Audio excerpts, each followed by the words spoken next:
warahmatullahi wabarakatuh. Kita berjumpa kembali dalam mata kuliah filsafat ilmu untuk Stid Raden Santri Gresik semester 2, 2A dan 2B. Saya akan meringkas jawaban dari pertanyaan teman-teman mahasiswa yang ada.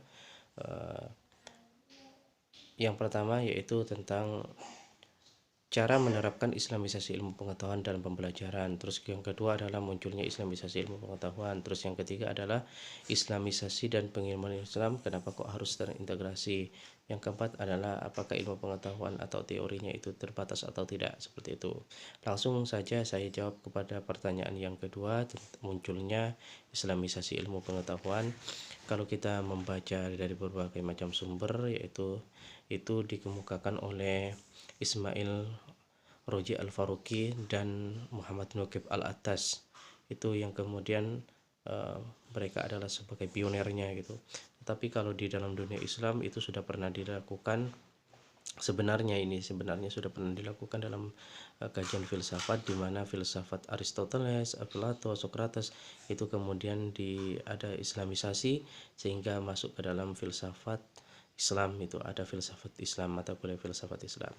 Yang selanjutnya yaitu tentang kenapa kok muncul islamisasi, yaitu karena dirasa ada dikotomi antara ilmu pengetahuan umum dan ilmu pengetahuan agama, yaitu ada pemisah-misah itu, sehingga seakan-akan kalau yang umum itu ya hanya milik golongan tertentu dan yang Islam hanya milik golongan tertentu, sehingga ada kecenderungan dalam ketika kita belajar ilmu pengetahuan umum dan ilmu pengetahuan yang sifatnya Islam itu, maka ada semacam gap pemisah antara keduanya.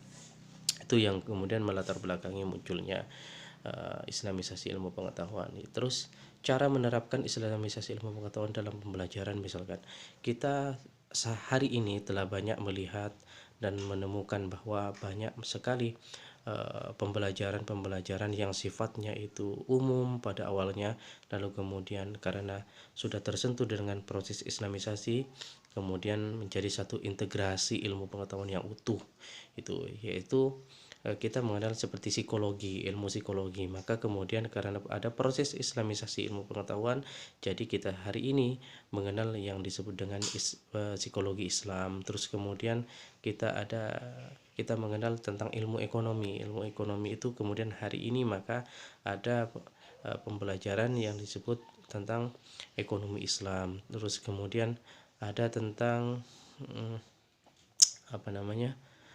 bank, misalkan seperti bank. Sekarang dalam dunia perbankan saja kita sudah mengenal apa yang disebut dengan perbankan syariah. Itu adalah proses-proses islamisasi gitu, proses-proses memasukkan nilai-nilai Islam ke dalam satu hal yang sifatnya umum pada awalnya. Itu yang dilakukan dalam proses islamisasi. Dalam konteks ilmu pengetahuan yaitu ada psikologi, terus kemudian ada ekonomi Islam. Nah, dalam konteks ini misalkan kita berbicara tentang bagaimana sih langkah-langkahnya, misalkan langkah-langkahnya yaitu adalah yang pertama adalah memahami khazanah intelektual muslim, terus kemudian memahami khazanah ilmu pengetahuan, terus kemudian yang ketiga ada identifikasi ilmu pengetahuan, baru yang keempat ada rekonstruksi ilmu pengetahuan. Itu adalah langkah-langkah islamisasi. Terus kemudian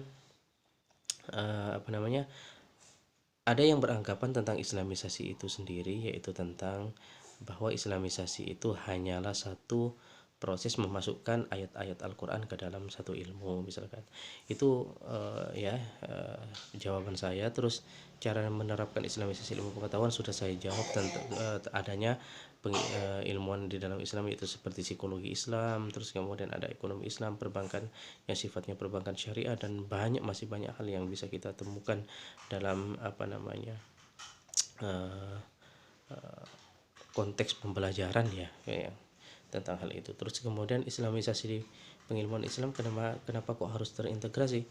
Ya, kalau menurut saya memang harus terintegrasi. Kalau tidak terintegrasi maka hal ini tidak bisa berjalan sesuai dengan apa yang diinginkan, karena proses islamisasi dan pengilmuan Islam itu sendiri harus memiliki satu arah sehingga pada akhirnya itu akan terjadi satu proses integrasi dalam melahirkan ilmu-ilmu pengetahuan yang sifatnya adalah ilmu pengetahuan berbasis dalam konteks islamisasi itu sendiri, seperti apa yang saya jelaskan tadi.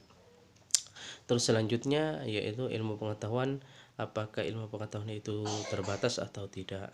Dalam proses teorinya, sebenarnya ilmu pengetahuan itu tidak terbatas. Teori pun sebenarnya tidak terbatas.